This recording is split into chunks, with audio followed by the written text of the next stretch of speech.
హైదరాబాద్లోని మింట్ కాంపౌండ్లో gun firing కలకలం రేపింది.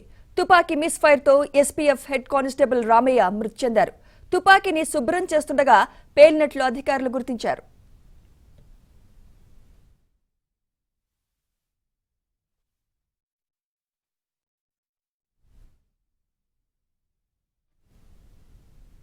ఇదే అంశంపై మరింత సమాచారం మా ప్రతినిధి ప్రవీణ్ అందిస్తారు.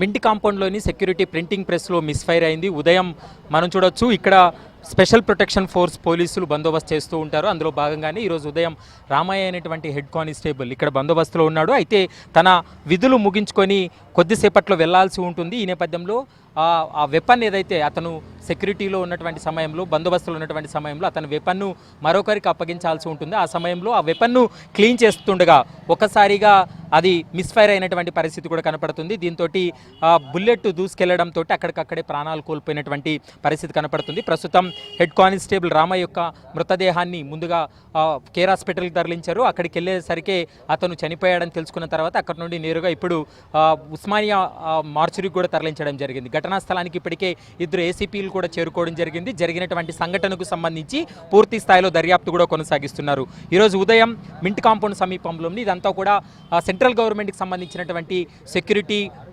Printing press. ఇందులో స్పెషల్ ప్రొటెక్షన్ ఫోర్స్ అధికారులు, స్పెషల్ ప్రొటెక్షన్ ఫోర్స్ సిబ్బంది ఇందులో బందోబస్తులో ఉంటారు. అందులో భాగంగానే సుతం క్లూస్ రూమ్ కూడా ఘటనా స్థలానికి చేరుకొని పూర్తి స్థాయిలో దర్యాప్తు కొనసాగిస్తున్నారు. అంటే తుపాకీని శుభ్రం చేస్తూ మరొకరికి హ్యాండ్ ఓవర్ చేయాల్సి ఉంటుంది కాబట్టి తుపాకీని శుభ్రం చేస్తున్నటువంటి సమయంలోనే ఒక్కసారిగా టిగ్గర్పై నొక్కడంతో ఆ వెపన్ కూడా పేలినటువంటి పరిస్థితి కనపడింది. దీంతో మిస్ఫైర్ కావడంతో తన ఒంటిపైకి బుల్లెట్లు దూసుకెళ్లడంతో మృత్యువాత పడ్డాడనేటువంటి అంశాన్ని అయితే మాత్రం ప్రస్తుతం పోలీసులు కూడా గుర్తించడం జరిగింది.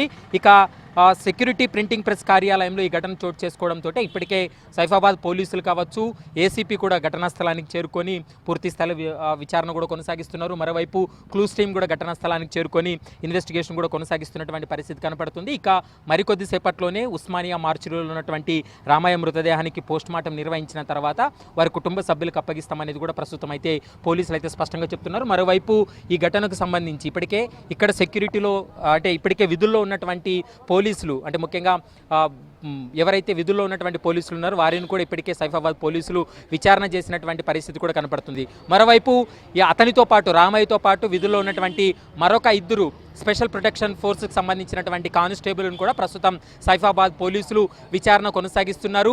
ఇక బుల్లెట్లు తన ఒంటిపైకి దూసుకెళ్లడంతో ఒక్కసారిగా కుప్పకూలిపోవడం, తర్వాత తీవ్రమైనటువంటి రక్తస్రావం జరగడంతో ఇక్కడి నుండి అతన్ని నాంపల్లి కేర్ హాస్పిటల్ కూడా తరలించడం జరిగింది. నాంపల్లి కేర్ హాస్పిటల్కు తీసుకెళ్లినటువంటి సమయానికి అతను పూర్తిగా అపస్మారక స్థితిలోకి వెళ్ళిపోయి మృత్యువాత పడ్డాడంటూ కూడా వైద్యులు కూడా నిర్ధారించడం జరిగింది. దీంతో ఆ మృతదేహాన్ని పోస్టుమార్టం నిమిత్తం ఉస్మానియా మార్చురీకి తరలించారు. ఉస్మానియా మార్చురీలో మరికొద్ది సేపట్లో మృతదేహానికి పోస్టుమార్టం పూర్తయిన తర్వాత వారి కుటుంబ సభ్యులకు అప్పగించేటువంటి అవకాశం ఉంటుంది. ఇప్పటి వరకు ప్రాథమిక విచారణలో అయితే మాత్రం మిస్ఫైర్ కావడంతో రామయ్య చనిపోయాడనేటువంటి అంశాన్ని అయితే మాత్రం నిర్ధారణకు రావడం జరిగింది. ఇంకా పూర్తి స్థాయిలో విచారణ ముగిసిన తర్వాత ఈ సంఘటనకు సంబంధించి మరికొన్ని అంశాలు పోలీసులు వెల్లడించేటువంటి అవకాశం అయితే స్పష్టంగా కనపడుతుంది.